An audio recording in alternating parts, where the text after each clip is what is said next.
Enfin, l'autisme dans sa diversité, ça a été longuement relégué à l'arrière-plan, justement, dans le secteur de la santé.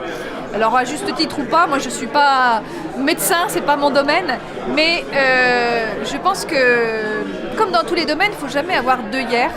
Et quand les choses ne fonctionnent pas, eh bien, il faut des gens capables d'ouvrir d'autres portes. Et ce qui est fait ce soir, c'est ça.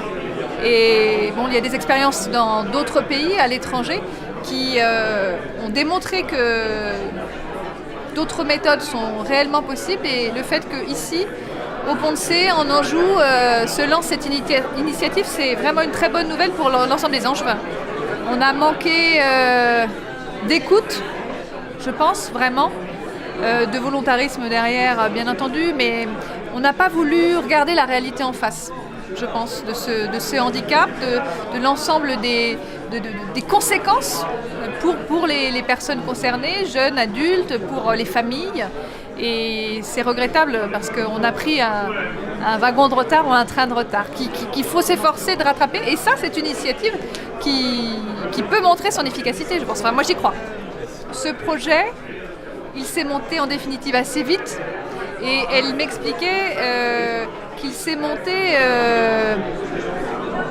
de façon assez naturelle. Les choses se sont précipitées, les engagements des uns et des autres se sont concrétisés assez vite et je pense que je comprends d'autant mieux ce phénomène que je ressentais moi une attente très forte sur le territoire, partout, hein, dans les villes, dans les communes rurales, dans les villages, de familles concernées par la question de l'autisme et sans réponse suffisante. Et je crois que la concrétisation de ce projet répond à une aspiration de la société. Je pense que ce qui est important, c'est la reconnaissance des professionnels qui œuvrent déjà sur ce domaine et qui seront présents justement dans cette maison de l'autisme, une reconnaissance par l'ensemble des corps et du corps médical aujourd'hui sur cette alternative possible qui montre des résultats. La loi, le texte de loi, je ne suis pas sûre que ce soit le plus utile aujourd'hui. Oui, je pense que l'intérêt justement des élus nationaux, c'est qu'on est en grande proximité avec la diversité des territoires français. Je vais bien entendu continuer d'évoquer ce sujet, de présenter maintenant ce projet qui est désormais concret, voire inviter les uns et les autres à venir sur place pour le découvrir.